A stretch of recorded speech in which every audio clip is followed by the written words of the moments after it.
નમસ્કાર દર્શક મિત્રો, તમે જોઈ રહ્યા છો બનાસકાંઠા ન્યૂઝ અને હું છું જગદીશ વૈષ્ણવ।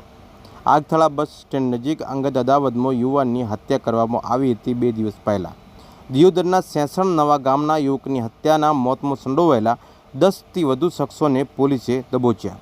જિલ્લા પોલીસ વડા દ્વારા જુદી જુદી 10 ટીમો બનાવવામાં હાથ ધરાઈ હતી ટીમ, અને 2 જણ તો એમના જ ગામના હતા, સેસણ નવા ગામના, અને એ પણ બલોચ। લાખણી તાલુકાના આગથળા બસ સ્ટેન્ડ નજીક ગુરુવારે વહેલી સવારે દિયોદર તાલુકાના સેસણ નવા ગામના જીપડાલામાં બેઠેલા યુવકની અંગત અદાવતમાં 5 શખ્સોએ હત્યા કરી હતી, જેમાં પોલીસે 10 ટીમો બનાવી હતી અને હત્યામાં સંડોવાયેલા 10 શખ્સોને સોમવારે ઝડપી પાડ્યા હતા।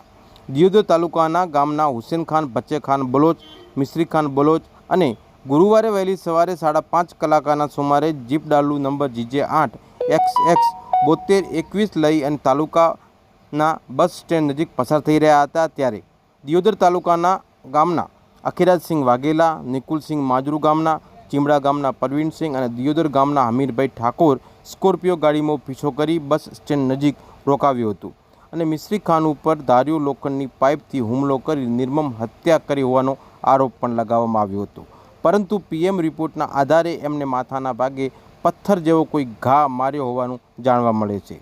આ અંગે જિલ્લા પોલીસના વડા અક્ષયરાજ મકવાણાએ જણાવ્યું હતું કે નાસી છૂટેલા શખ્સોને ઝડપી લેવા માટે LCB, SOG તેમજ સ્થાનિક પોલીસ 10 ટીમો બનાવવામાં આવી છે।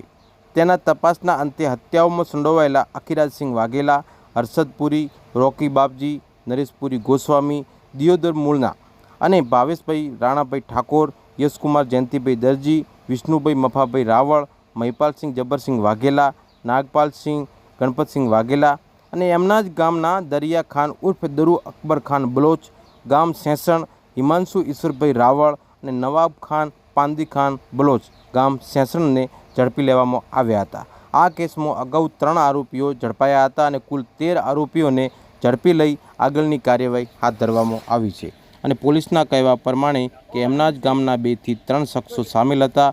આ હત્યાના સંડોવણીમાં એમને ઝડપી લેવામાં આવ્યા છે। Bureau report, Banaskantha news, Banaskantha.